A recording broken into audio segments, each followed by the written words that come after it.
Hi, everybody. Happy Saturday. I know it was just on yesterday too, but I think Valentine's Day weekend, Friday evening, I have believe probably a lot of people were out and about.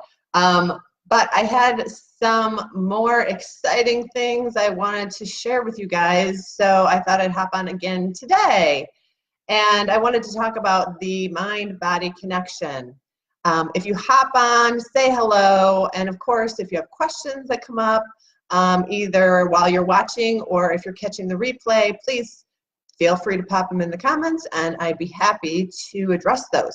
So before I move forward any further, I wanted to share this to my group.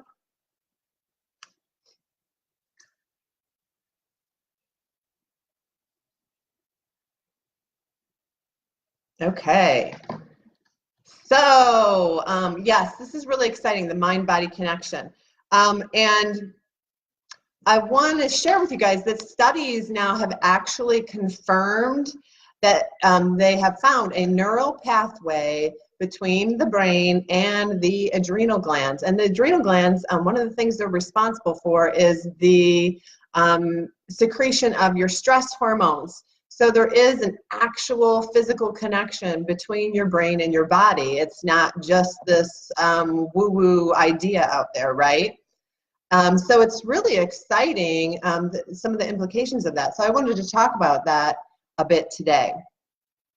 So if this is still something that's kind of hard for you to conceptualize, what I want you to do for me is imagine that you are sucking on a big slice of juicy lemon. What does that do for you? Every time I just think about sucking on a slice of lemon, my mouth just salivates. That's totally your brain doing that. Another example, the word yawn. Okay, give yourself a few seconds and you'll be yawning, thinking about the word yawn. Totally your brain. Your brain is doing that, right? It's crazy.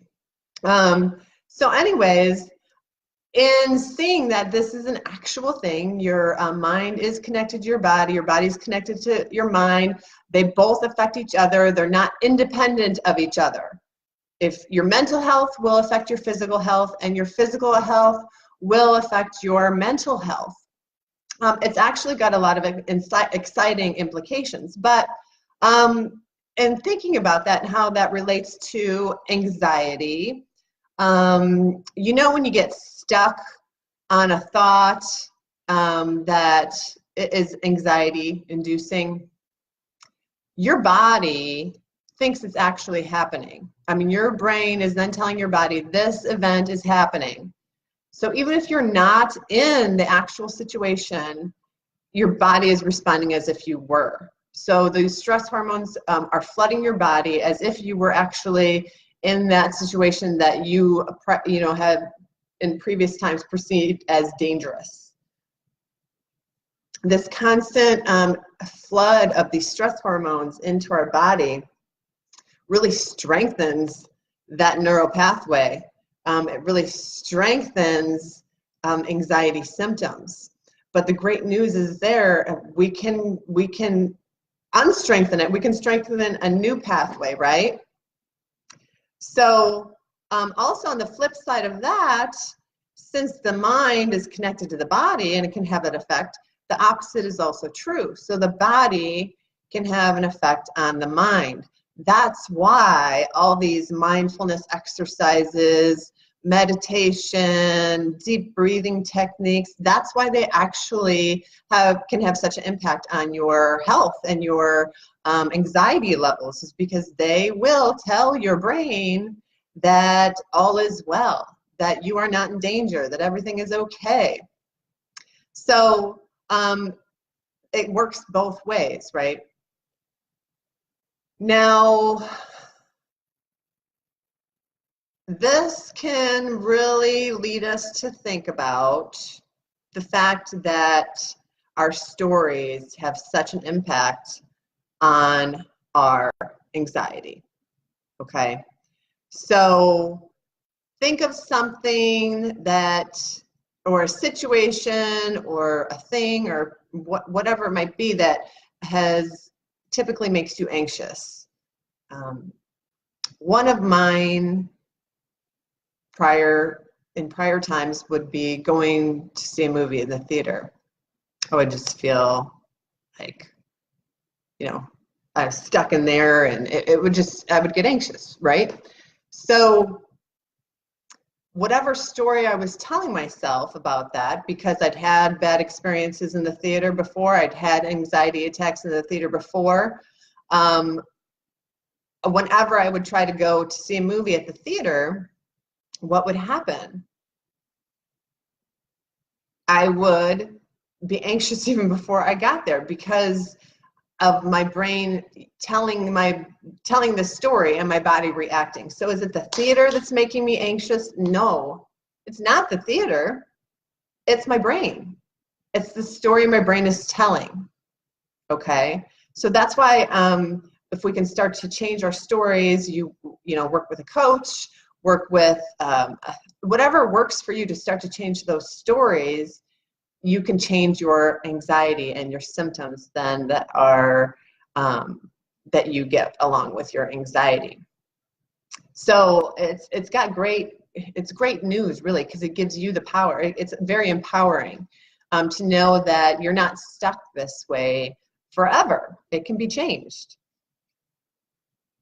So before I leave off, I wanted to also share another study. And this study was done on people that have IBS, irritable bowel syndrome, okay? And they had the participants of the study to use different mindfulness techniques for 10 weeks. And the results were that their IBS symptoms were greatly reduced after 10 weeks. And not only that, even beyond the 10 weeks, okay?